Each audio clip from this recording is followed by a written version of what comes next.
building secondary walls to a bus that you have no knowledge of, with no scouting information.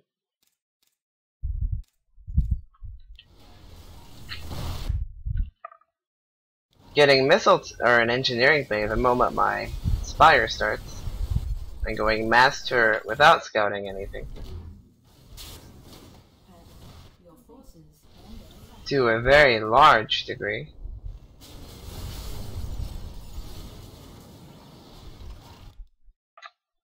And heading for an army that you don't even know is there.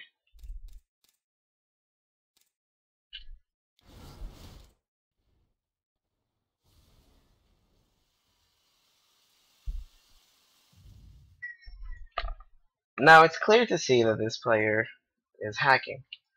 Besides the few things that I have shown you, there are more things. He scans in a location where my army is right before it's about to reach his vision. All the way on the other side of the map. He has no knowledge of it prior, the ultralisks that I spawn later on, and moving generally, usually towards everywhere my mutalisks go, without vision beforehand, or in range of the sensor tower. This player plays very suspiciously, and we're pretty damn sure he hacks, and we figure it out pretty early on, because his army movement and his strategy is more found to counter what a Zerg player would do against a mech player than I am capable of doing so myself. One of the difficult things about playing against mech, or using mech, is you always have to have information on the Zergs, what he's building, so that you can correctly counter it, and therefore not die to specific things. As an example, if they just get 5 or 6 mutalisks and you overcommit to missile turrets, you will die. This player has no fear of anything like that, lacks scouting, and the only time he ever scans is to see exactly what's where, right in front of his face. So I'm thinking that maybe it's just a scan he throws out of habit, or a scan he throws out to confirm that something's there so he can adjust to it without it looking fishy on the replay. However, this only happens once or twice, and he moves his army to wherever mine is. The Thor is generally against the mutalisks on a regular basis. So we're pretty sure this player hacks. In this game, we spawn as a Zerg. This is a random against Terran game. This Kylereese map hacker is a Terran player, and he opts to go for a mech style. Now we're just doing a standard 15 hatchery, 15 pool, 2 drones, and then into an overload. I really like this. Sometimes I go 14 hatchery, 15 pool, as it works out a little bit better with the free timing.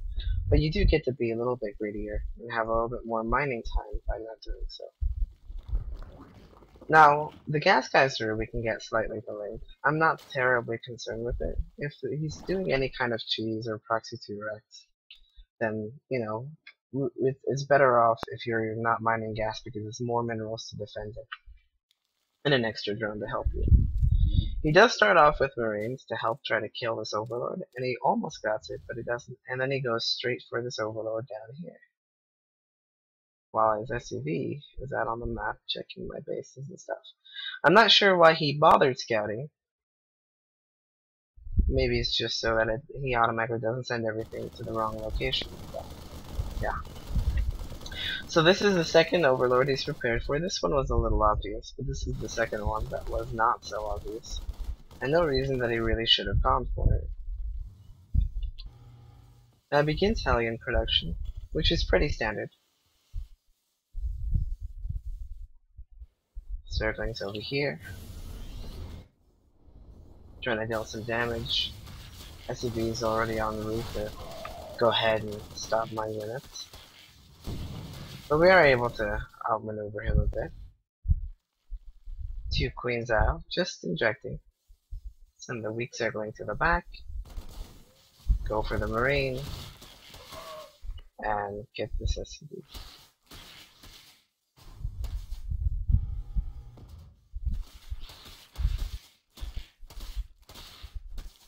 He's making Hellions. So that's good on his part. The average player likes to go up to 6 Hellions. If they're going for mech, they either go more, or they try to cut it around 4. One of the reasons you want 6 Hellions is because it's not too late to go ahead and start into your bio timing, and you can still defend against various all-ins. The Hellions give a lot of map control. If you make too many Hellions, you won't be able to defend a lot of all-ins as a mech player because you will need either siege tank or bunkers or a banshee. We have a single spine crawler, some zerglings on the way, and we got double gas guys. The double gas, we started this around 5 minutes and 30 seconds because we wanted to catch up in our zergling speed and we wanted a little bit more options. I really like the double gas play, and we decided that a little bit earlier on that we were going to go for a bit of a 2-base bailing bust. So we're making a lot of drones, but we have started the bailing bust. We're also making some overloads so that we don't supply cap ourselves in the meantime. So other players coming across the map and taking a poke. Starting a Roach Warren as well. Now you'll notice that the moment he sees a Roach Warren and then just takes a light step here, he goes home and retreats. He doesn't actually see it, but we assume he knows there's one on the map. Because he's gonna go back home and not do anything for just a minute. Yeah, there's a retreat. Building a full wall.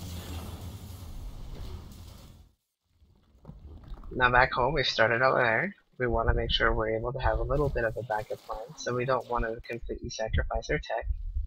Just making a few zerglings, injecting. We have gone up to 4 queens, and the 4 queens was before the lair. Zergling speed is done. Spreading some creep. I like the 2 extra queens to spread the creep tumors. So we're sending out just 1 zergling to the watchtower to make sure he doesn't see the bailing bust. Back home, he's getting Marine tank Viking. Now we go ahead and push out. We have to keep injecting and grab a 3rd base. Just a minute. Our money has run a little bit high, but we're kind of expecting that because we're going to make a lot of zerglings and bailings, and then a 3rd hatchery in just a second. But we hadn't started it yet because we wanted to, make sure we could get here unscouted. And if we can do a lot of damage, we can just cancel this. If we started it too much earlier, it would have been, it would have been almost finished, and then if the attack did a lot of damage, I wouldn't really have time to cancel this. So this is more of a, I want to have the ability to cancel it. And we got more zerglings in production. Now another strange thing is this player has already started the secondary wall before he's even seen this. If we go back, the secondary wall has already started. The moment that the banelings are morphing, he queues up the supply depots. Doesn't see them yet. Doesn't see them yet. Doesn't see them yet. Now he sees them, but the 3rd supply depot is already underway. So it's very strange, but whatever. Go ahead and bust through the wall. Gonna take a poke, try to get the siege tank. Come in with a reinforcement zerglings. But he does have too much. So we just try to get the tank and the bunker, and then go away. So back home, now we're gonna go ahead and prepare into other things. We've started 12 drones, and we're getting the Spire. We acknowledge that there is a lot of ground force getting our gas geysers. So what we want to do against this mech player is go for a bit of air control. We can play the switch in between roaches and middleless game and force him to get a lot of turrets and siege tanks. It's hard as a mech player to know what the opponent will go for. You can go for a fast hive, you can go for roaches, you can go for Spire, you can go for roach drops. You can continue doing like a 2-base push when he's trying to grab his 3rd. But it's also hard for the Zerg player to know if you're going to drop or not. So one of the things I'm doing is I'm getting 2 spines and a spore for almost every base. 1 spine, 1 spore here, and then we're gonna get 1 spine, 1 spore here. But this one we're defending more. It is the main, and it's closer by air than any other base. So this one is the one most prone to being dropped at. Getting a lot of creep tumors out. We are starting burrow and roach speed, just in case we want to switch to roaches really fast and do some pressure. Not too much going on in the space, besides that the Spire's just finished and he's already building mass missile turret with very little ground anti-defense. Normally you go up to a little bit more ground defense, or you have your third earlier. Add-on complete. Notice how he's prioritizing the missile turrets before units. Kind of strange. Almost as if he was in a hurry. We're getting an infestation pit and a hatchery. We are aware that we're delaying our upgrades a lot, except for the mutalisks. We're not too concerned about that as of now. We can start the upgrades a bit later. Getting our fourth base, because we know he isn't going to be moving out yet. We know he's just trying to get his third right now. Have the gas geysers. We're going to be grabbing the gas geysers here soon and then expanding to here really fast as well. The reason why we're comfortable in doing that is because we know that once we reveal the mutalisks, he's going to have to be passive and build missile turrets. Normally, if he hadn't already built them, this player is being very, very cheeky. We have a macro hatch in the main. We do want to play the style where we can switch back and forth pretty fast. The creep is making pretty good progress. I mean, it could be better, but given that we spent the first part of the time trying to bust him, I don't think it's in that bad of a location. Getting some more drones to saturate the space.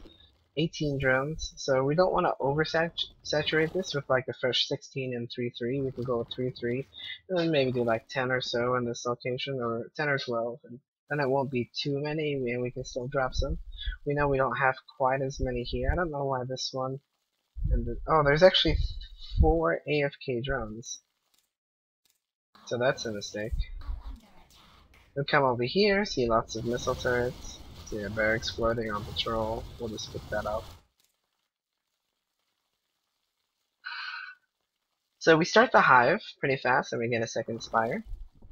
The hive is actually already done by 15-minute mark. This allows us more options. We can go into either siege, or not siege tanks. We're going to either go into ultralisks or vipers and so on. But we decide, alright, you've already heavily turreted up, so since you're being very defensive, we know you have siege tanks and lots of missile turrets, we're going to try to pin back your tanks and buy time. So we're going to go for some small posts. Now, alternatively, we could go for like drop and use the mutas to clear out some of these or distract them and drop the units and then pull back the mutas and kill all the missile turrets and then, you know, move in with the mutas as well. But the swarm host is the safer way to kind of go into this part. Accidentally getting a third spire. We only want 2. So this one is going to get cancelled too. Still at AFK, darn. I guess they must be on hold position or something because they're not showing up on my bar. We're just coming up over here. We're kind of floating around the side, seeing where we can pick off units.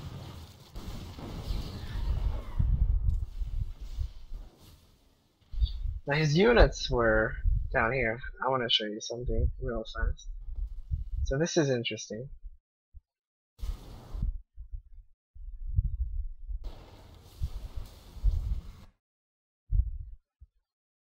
As you can see, he has no vision of the mutalisks right now, but they're heading up to his base. And there he goes. To intercept them. Now, over here we got the 4th going on. We're getting double gas geyser. The reason we want the gas geysers is you want like 3.5 mining bases. So there's 15 here, 13 here, we got 9 here. So it's about 3.5 mining bases. And then we want 4 gas bases. This allows us to bank up a lot of resources and provides us with a lot of options. We're starting the double mutalisk upgrades. Still no ground upgrades whatsoever. We're fairly confident that we don't need them just yet. So we're kind of dumping all of our tech into, or all of our gas into mutalisks and upgrades, and then having a small swarm host squad to already start so that we don't just get run over. Hope the front a little, see a lot of missile turrets. Crazy amount.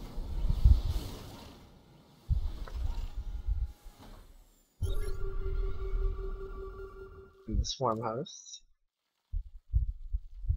So here's one skin. I don't quite know why he just now releases the scan after 17 minutes. Because he already knows the tech that I'm capable of doing. So it's hard to say. Maybe it's just one of those safety things. If you never scan, they'll know you cheat. I'm pretty confident he's a map backer. Pretty damn confident. I even call him out in game at the end of it. Rolling the swarm host over, getting the enduring locust. Once again, trying to find a weak spot. Just, a few turrets. We can lose some mutalisks for missile turrets because we have more gas than he does. And especially if we kill a gas geyser, that'll slow him down a lot. So you can tell, like, gas income wise, mine is twice as high and my minerals are a lot higher. So if he has to rebuild those turrets, without a significant loss, he will actually just take without a significant loss of mutalisks compared to missile turrets, he will just take so much damage.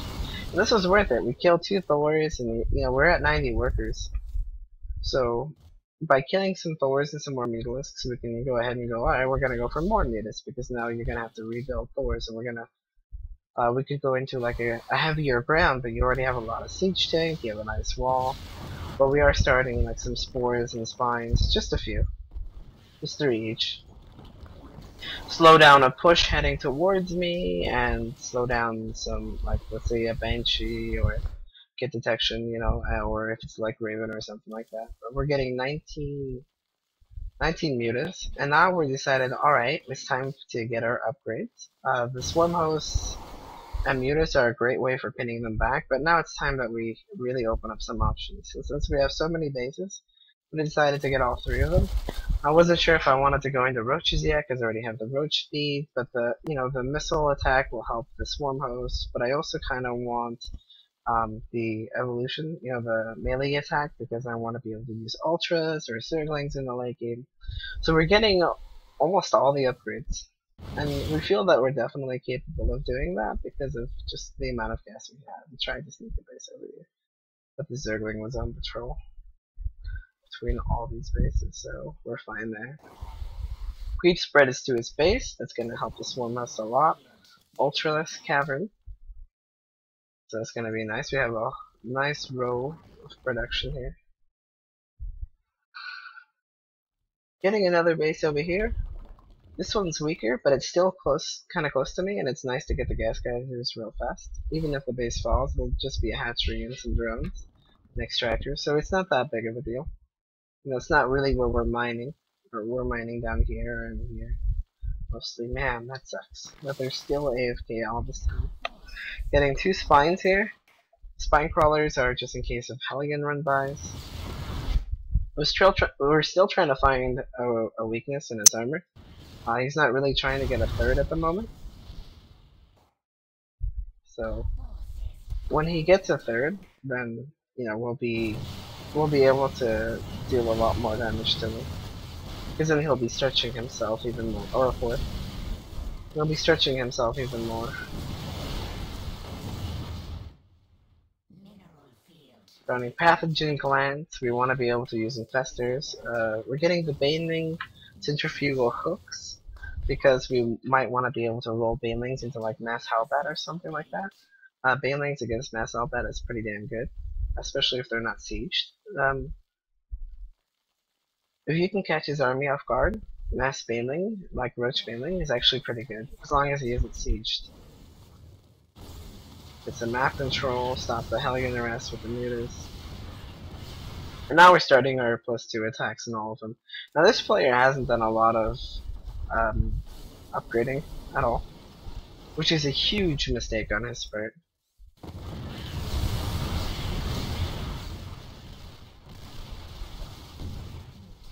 These 3 command centers, they're kind of silly to put them all the way out here. Thinking about poking up here, but no, there's a freaking Thor there. Too strong there. Now we have managed to get our creep up to where his 4th base would be, and we're trying to get our creep up here as well. Just spreading it everywhere. Another macro hatchery, because eventually we're not going to have the queens here injecting. So we want to get a lot of injects now. And then the extra hatchery will help with larva later on, when the injects have all been used up. We have 84 larvae, so that's pretty good. Also, we're getting the greatest fire armor the greatest fire in case we want to go Bird Lords, you know, and then Neural Parasite. In case it gets to a stage of the game where I can dump my gas and infestors, you know, because maybe I won't have too many minerals, and then I can still use Neural Parasite. So we're planning ahead for a lot of situations, and we're just giving ourselves a lot of options. And options are good. Now what we're doing is we're getting a hatchery at each base, even the one up here. Are we going to saturate this one? No, not at all. Are we going to saturate this one? Probably never. This one? Nope. The only reason we're doing it is so that it takes longer for him to acquire the base. We have the minerals, he doesn't, so we're more than fine with that.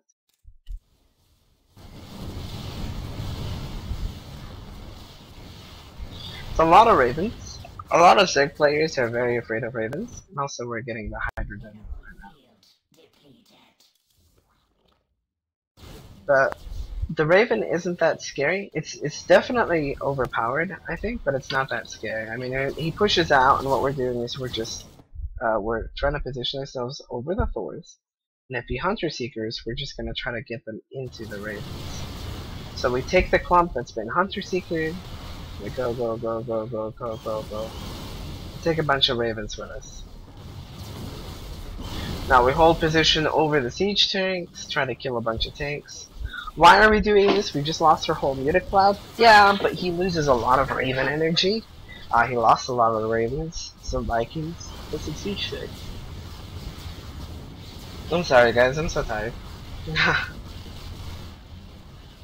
So, the siege tanks allow the Locust to be a little bit more effective the more that we kill, and then losing the Raven count makes it harder for him to be in the late game. The less Ravens he has, the less we have to trade in the long run. So it's nice to trade when they're at a little bit of a low count. Especially when my economy is already doing so well.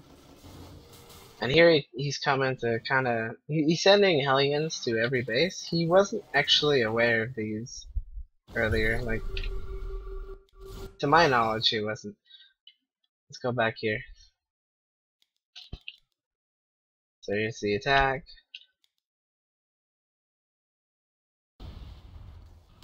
About to move out.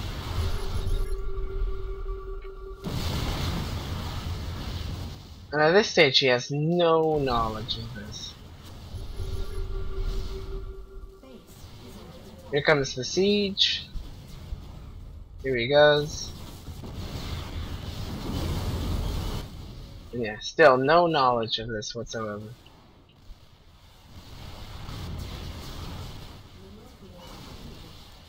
If you look at this player's perspective,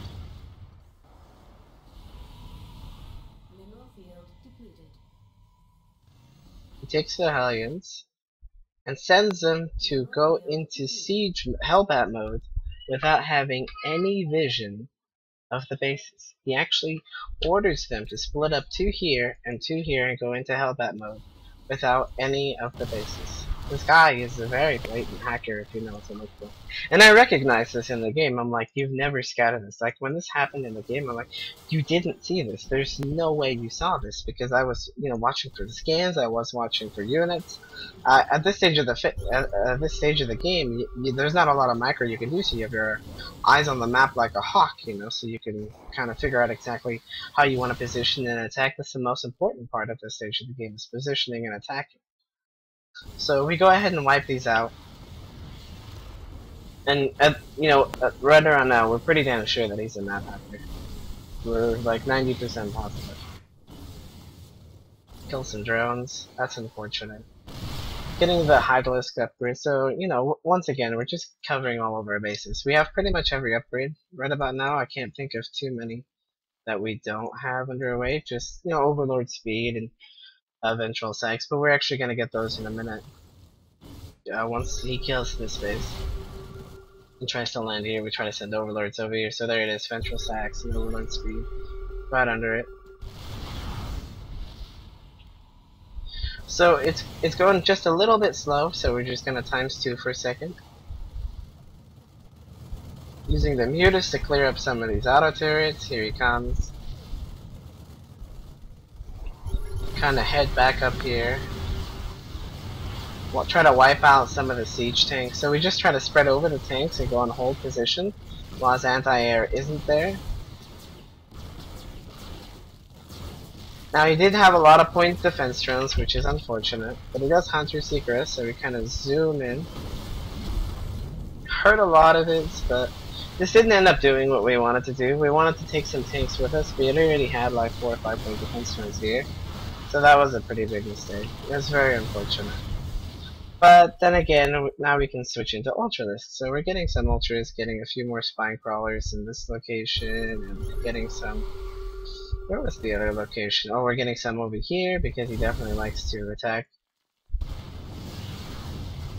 Trying to snipe some more Siege Tanks. See, it's fine losing the Mutas for the Siege Tanks, if you can actually kill the Siege Tanks and deny his 4th base. Because if you can't get his 4th base, every unit he trades is incredibly hard for him to what's it called? Incredibly hard for him to remake. You know, you have a lot of easier chance because you have more bases out on the map, but look at his income, it's only like 240, these are his last minerals. He needs another base or he's going to just flat out lose. We've got like 5 times his income, so we're not that concerned with it. As long as we can keep remaking the next set of units, we should be in a great place, because then we can hold the next set of units until, you know, we have enough money to once again build another set of units, and then just try to take a favorable fight, and then make the perfect composition to counter his composition. So that's one of the things you can kind of do against mech. Deny bases, and just hold units until you're positive you can trade in the next remakes pretty damn effectively, or you know, just do what you can. Trade unit for unit. Don't try to throw them away. But if you do once or so, it's not that bad if you have a lot of bases and a lot of macro out on the map. Starting another hatchery here. Want to slow this down. Starting a hatchery here. Now this is for consume. For the Vipers. Now we're trying to find a good place to engage with, but when we got the Ultralisk, he moved from over here to behind the supply depots, so he could be safer, which is unfortunate for us because he was out here on the map and being so ballsy is one of the reasons we made the Ultralisks. But we are able to now deny the space a lot easier than as if we have Mutalisks. Because he's just gonna try to Hunter Seeker them, you just split them up. Because Hunter Seeker doesn't do that much to Ultralisks. And then we just burrow one and move down here. And just be a little bit safe. We wanted to come up here, get vision, so we could put the creep tumor up on the high ground.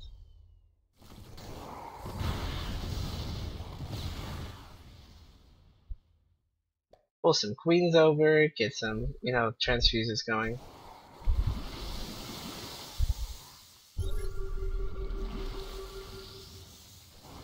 He landed this, so we used one of the ultras from earlier and just killed it again, and now he's kneeling. So we're moving in, and we're just trying to blinding cloud. We know that we're gonna lose the Vipers.